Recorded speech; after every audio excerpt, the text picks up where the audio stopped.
ഇനി നമുക്ക് പാർട്ട്ണർഷിപ്പും മറ്റ് പല സംഭവങ്ങളും തമ്മിലുള്ള ഡിഫറൻസസ് എന്തൊക്കെയാണെന്നാണ് നോക്കുന്നത്. ഈ മറ്റ് പല സംഭവങ്ങൾ എന്ന് പറയുമ്പോൾ നമുക്ക് പെട്ടെന്ന് കാണുമ്പോൾ ഇതും പാർട്ട്ണർഷിപ്പ് അല്ലേ എന്ന് തോന്നുന്ന കുറച്ച് സംഭവങ്ങളുണ്ട്. അതിൽ വരുന്നത് ഹിന്ദു അൺഡിവൈഡഡ് ഫാമിലി വരും, അതുപോലെ ലിമിറ്റഡ് ലയബിലിറ്റി പാർട്ട്ണർഷിപ്പുകൾ വരും, കോ ഓണർഷിപ്പ് വരും, കമ്പനീസ് വരും. ഇതൊക്കെ നമുക്ക് നോക്കുമ്പോൾ ഈ പാർട്ട്ണർഷിപ്പ് ഫേമിൻ്റെ ഒരു സ്വഭാവം അവിടെയുണ്ട്. പക്ഷേ പാർട്ട്ണർഷിപ്പ് ഫേമുമായിട്ട് ഇതിന് നല്ല വ്യത്യാസമുണ്ട്. അപ്പം അങ്ങനെയുള്ള ഡിഫറൻസസിനെ കുറിച്ചിട്ടാണ് ഇനിയുള്ള കുറച്ച് സ്ലൈഡിൽ പറയുന്നത്. ഫസ്റ്റ് തിങ് നമ്മൾ നോക്കുന്ന പാർട്ട്ണർഷിപ്പ് ആൻഡ് ഹിന്ദു അൺഡിവൈഡഡ് ഫാമിലിനെ കുറിച്ചിട്ടാണ്. ഞാൻ ആദ്യമേ പറഞ്ഞിരുന്നു, സെക്ഷൻ 5 പറയുന്നുണ്ട് partnership arises out of contract ആണെന്ന്. പക്ഷേ ഹിന്ദു അൺഡിവൈഡഡ് ഫാമിലിയിലാണെങ്കിലോ it's arises out of status ആണ്. രണ്ടാമത്തേത് പാർട്ട്ണർഷിപ്പ് ഫേമിനെ ഗവേൺ ചെയ്യുന്നത് ഇന്ത്യൻ പാർട്ട്ണർഷിപ്പ് ആക്ട് ആണ്. ഹിന്ദു അൺഡിവൈഡ് ഫാമിലി ആണെങ്കിൽ ഹിന്ദു ലോയിനെ ബേസ് ചെയ്തിട്ടാണ് അത് ഫങ്ഷൻ ചെയ്യുന്നത്. പാർട്ട്ണർഷിപ്പ് ഫേമിൽ പാർട്ട്ണർ മരിച്ചിട്ടുണ്ടെങ്കിൽ ഈ പറഞ്ഞ പാർട്ട്ണർഷിപ്പിനെ നമുക്ക് ഡിസോൾവ് ചെയ്യാനായിട്ട് പറ്റും. അതായത് 2 പാർട്ട്നേഴ്സേ ഉണ്ടായിരുന്നുള്ളൂ, ഒരാൾ മരിച്ചാൽ പിന്നെ ആ പാർട്ട്ണർഷിപ്പ് ഫേം ഡിസോൾവ് ആയി പോകുമല്ലോ. പക്ഷേ HUF അങ്ങനത്തെ കാര്യങ്ങളൊന്നുമില്ല. ഒരാൾ മരിച്ചാൽ അവിടെ പ്രത്യേകിച്ചൊന്നും സംഭവിക്കുന്നില്ല. ബാക്കിയുള്ള കോ പാർട്ട്നേഴ്സ് എല്ലാവരും ആ ബിസിനസ് അങ്ങ് നടത്തിക്കൊണ്ടു പോകും. പാർട്ട്ണർഷിപ്പ് ഫേമിൽ അതിനകത്ത് വരുന്ന പാർട്ട്നേഴ്സ് എല്ലാവരും മാനേജ്മെന്റിൽ ഇൻവോൾവ്ഡ് ആയിരിക്കും. പക്ഷേ HUF കർത്തയാണ് ബിസിനസ് എല്ലാം മാനേജ് ചെയ്യുന്നത്. നമ്മൾ കഥാനായകൻ സിനിമയിൽ കണ്ടതാണിരുന്നു. അവർ വല്യമാമ എന്ന് വിളിക്കുന്ന ആ കഥാപാത്രമാണല്ലോ എല്ലാ കാര്യങ്ങളും ചെയ്യുന്നത്.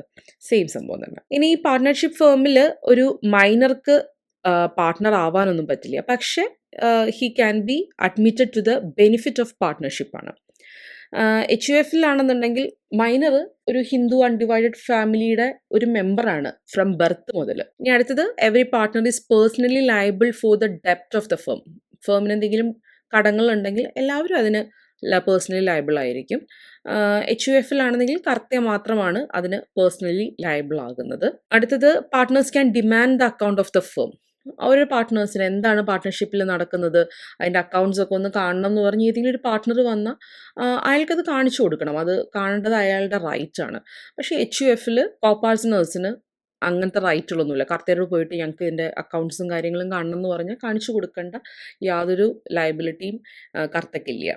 അവർക്ക് ആകെ ചോദിക്കാൻ പറ്റുന്നത് വേണമെങ്കിൽ പാർട്ടീഷൻ നടത്തിയിട്ട് അവരുടെ അസറ്റ്സും വാങ്ങിച്ച് ഫാമിലിയിൽ നിന്ന് പോവുക എന്നുള്ളത് മാത്രമാണ്. അടുത്തത് every partner has a definite share and it can be changed only by agreement. ഓരോ പാർട്ട്നേഴ്സിനും ആ പാർട്ട്ണർഷിപ്പിൽ ഓരോ ഷെയർ ഉണ്ടാവും. അപ്പോൾ ആ ഷെയറിൻ്റെ കാര്യങ്ങൾ മാറ്റാൻ എഗ്രിമെൻ്റ് വഴി മാത്രമേ പറ്റുള്ളൂ. എന്നാൽ ഹിന്ദു അൺഡിവൈഡഡ് ഫാമിലിയിലാണെന്നുണ്ടെങ്കിൽ ഓരോ പുതിയ കുട്ടി ജനിക്കും തോറും ഫാമിലിയിലുള്ള ബാക്കി മെമ്പേഴ്സിൻ്റെ ഷെയർ കുറഞ്ഞുകൊണ്ടിരിക്കും. കാരണം പുതിയൊരാൾ വരുമ്പോൾ അയാൾക്കും കൂടി ഒരു ഷെയർ വരുമല്ലോ, അങ്ങനെ. അപ്പോൾ അങ്ങനെ കുറഞ്ഞുകൊണ്ടിരിക്കും. അപ്പോൾ ഇത്രയൊക്കെയാണ് മെയിനായിട്ടുള്ള പാർട്ട്ണർഷിപ്പും ഹിന്ദു അൺഡിവൈഡഡ് ഫാമിലിയും തമ്മിലുള്ള ഡിഫറൻസസ്. വേറെയും ഒത്തിരി ഉണ്ട്.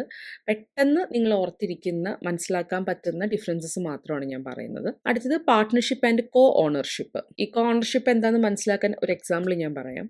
ഇപ്പോൾ ഒരു അച്ഛനും അമ്മ, ഒരു പാരൻസ്, അവരുടെ പേരിൽ ഒരു 10 സെൻറ്റ് സ്ഥലം ഉണ്ടായിരുന്നു. അവർക്ക് 2 മക്കളുണ്ട്. അച്ഛനും അമ്മയും മരിച്ചു കഴിഞ്ഞപ്പോൾ ഈ 10 സെൻറ്റിൻ്റെ അവകാശികൾ പിന്നെ ആരാണ്? ഈ പറയുന്ന 2 മക്കളാണ്. അവർക്ക് ആ പ്രോപ്പർട്ടിയുടെ കോ ഓണർഷിപ്പാണ് കിട്ടുന്നത്. 2 പേരും ആ പ്രോപ്പർട്ടിയുടെ ഓണേഴ്സ് ആവുകയാണ്. 2 പേർക്കും ആ 10 സെൻറ്റ് പ്രോപ്പർട്ടിയുടെ മേളിൽ ഒരേ അവകാശമാണ്. ഓക്കെ, അതാണ് കോ ഓണർഷിപ്പ് എന്ന് പറയുന്നത്. ഇനി നമുക്ക് എന്താ ഡിഫറൻസ് നോക്കാം. ഫസ്റ്റ് വൺ ക്രിയേഷനുമായിട്ട് ബന്ധപ്പെട്ടിട്ടുള്ള ഡിഫറൻസ് ആണ്. നമ്മൾ ആദ്യം പറഞ്ഞു partnership arises out of contract ആണ്. എന്നാൽ കോ ഓണർഷിപ്പ് ഇറ്റ് ക്യാൻ എറൈസ് വയ കോൺട്രാക്റ്റ് ആവാം, അല്ലെങ്കിൽ ഓപ്പറേഷൻ ഓഫ് ലോ ആവാം. അതായത് 2 ഫ്രണ്ട്സ് ചേർന്നിട്ട് ഒരു 10 സെൻറ്റ് ഭൂമി വാങ്ങിച്ചിട്ടുണ്ടെങ്കിൽ അത് കോ ഓണർഷിപ്പ് തന്നെയാണല്ലോ.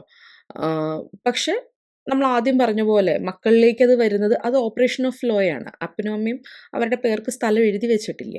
ബൈ ലോ അച്ഛനും അമ്മയും മരിച്ചപ്പോൾ അത് മക്കൾക്ക് കിട്ടി. ഓക്കെ, അപ്പോൾ അങ്ങനെ ഓപ്പറേഷൻ ഓഫ് ലോയും ആവാം, കോൺട്രാക്റ്റ് വഴിയും ആകാം. അടുത്തത് നേച്ചർ ഓഫ് ഇൻട്രസ്റ്റിനെ ബേസ് ചെയ്തിട്ടുള്ള ഡിഫറൻസ് ആണ്. Partnership arises out of a common interest. പാർട്ട്നേഴ്സിൻ്റെ എല്ലാവരുടെയും ഒരു കോമൺ ഇൻട്രസ്റ്റിനെ ബേസ് ചെയ്തിട്ടായിരിക്കും ആ പാർട്ട്ണർഷിപ്പ് ഉണ്ടായിരിക്കുന്നത്. എന്നാൽ co-ownership may not necessarily arise out of common interest. Common interest ഉണ്ടാവണം എന്ന് നിർബന്ധമൊന്നുമില്ല. ഇനി transfers. A partner does not hold right to transfer his or her part of share without prior consent of all the partners. അതായത് partnership ഫേമിൽ എനിക്ക് തോന്നുവാണ് എൻ്റെ share വേറെ ആർക്കെങ്കിലും കൊടുക്കാം എന്നിട്ട് ഇവിടുന്ന് പോവാം എന്ന് പറഞ്ഞുകൊണ്ട് എനിക്ക് പോവാൻ പറ്റില്ല. ബാക്കിയുള്ള പാർട്ട്നേഴ്സിൻ്റെ കൺസെൻറ്റും കൂടി ഉണ്ടെങ്കിൽ മാത്രമാണ് എനിക്കിത് വേറൊരു പാർട്ടിക്ക് എൻ്റെ ഷെയർ കൊടുക്കാൻ പറ്റുള്ളൂ. എന്നാൽ കോ ഓണർഷിപ്പിൽ അങ്ങനെ ഒരു പെർമിഷൻ്റെ ആവശ്യമൊന്നുമില്ല. എൻ്റെ സ്ഥലത്തിൻ്റെ ഓണർഷിപ്പ് എനിക്ക് വേണ്ടെങ്കിൽ അതെനിക്ക് വിൽക്കായിരുന്നു. മറ്റാളുടെ അനുവാദം ചോദിക്കണം എന്നില്ല. ഇനി ക്ലെയിം ഓഫ് പാർട്ടീഷൻ. പാർട്ട്ണർഷിപ്പ് ഫേമിൽ അങ്ങനെ പാർട്ട്ണർക്ക് പാർട്ടീഷൻ ക്ലെയിം ചെയ്യാനോ ഒന്നും പറ്റില്ല. എന്നാൽ കോണർഷിപ്പിലാണെന്നുണ്ടെങ്കിൽ പാർട്ടീഷൻ ക്ലെയിം ചെയ്യാനായിട്ട് പറ്റും. Profit and loss sharing. Partnership ഫേമിൽ നമ്മൾ ആദ്യമേ പറഞ്ഞിരുന്നു പ്രോഫിറ്റും ലോസസും എല്ലാം പാർട്ട്നേഴ്സ് തമ്മിൽ ഷെയർ ചെയ്യുമെന്ന്. But it based on a contract അല്ലേ. എന്നാൽ കോണർഷിപ്പിലാണെന്നുണ്ടെങ്കിൽ a co-ownership may not arise out of profitability. എന്നാൽ കോണർഷിപ്പ് എന്ന് പറഞ്ഞാൽ അങ്ങനെ ഒരു പ്രോഫിറ്റ് ഉണ്ടാക്കാം അങ്ങനെ ഒരു ഇൻറ്റൻഷനിൽ എറൈസ് ചെയ്യുന്നതല്ല. ഇനി അടുത്തത് പാർട്ട്ണർഷിപ്പ് ആൻഡ് LLP ആണ്. അതായത് ലിമിറ്റഡ് ലയബിലിറ്റി പാർട്ട്ണർഷിപ്പ്. അതും ഒരു പാർട്ട്ണർഷിപ്പാണ്, പക്ഷേ ഡിഫറൻസസ് ഉണ്ട്. പാർട്ട്ണർഷിപ്പ് എന്താണെന്ന് നമ്മൾ മുന്നേ പറഞ്ഞാണ്. An association of persons joined for earning profit from business undertaken by all the partners or any one partner on behalf of all the partners. എന്നാൽ ലിമിറ്റഡ് ലയബിലിറ്റി പാർട്ട്ണർഷിപ്പ് എന്താണ്? It's A form of business operation which combines the feature of A partnership and A body corporate. അവിടെ പാർട്ട്ണർഷിപ്പിൻ്റെ എലമെൻസും ഉണ്ട്, അതുപോലെ ഒരു corporate ഫേമിൻ്റെ എലമെൻസും ഈ പറയുന്ന limited liability പാർട്ട്ണർഷിപ്പിൽ ഉണ്ടാകും. പാർട്ട്ണർഷിപ്പിനെ regulate ചെയ്യുന്നത് ഇന്ത്യൻ പാർട്ട്ണർഷിപ്പ് ആക്ട് ആണെങ്കിൽ ലിമിറ്റഡ് ലയബിലിറ്റി പാർട്ട്ണർഷിപ്പ് ആക്ട് 2008 ആണ് LLPനെ റെഗുലേറ്റ് ചെയ്യുന്നത്. പാർട്ട്ണർഷിപ്പ് ഫേമിൻ്റെ ഇൻകോർപ്പറേഷൻ എന്ന് പറയുന്നത് ഒരു വോളണ്ടറി ആയിട്ടുള്ളൊരു കാര്യമാണ്. പക്ഷേ രജിസ്ട്രേഷൻ ഓഫ് LLP എന്ന് പറയുന്നത് ഒബ്ലിഗേറ്ററി ആണ്, മാൻഡേറ്ററി ആണത്. എന്തായാലും ചെയ്തേ പറ്റുള്ളൂ.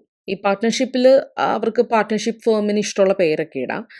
എന്നാൽ LLPയിൽ പേരിട്ടോളൂ, പക്ഷേ അതെല്ലാം എൻഡ് ചെയ്യുന്നത് LLP എന്ന് ഉള്ള പേരിലായിരിക്കണം.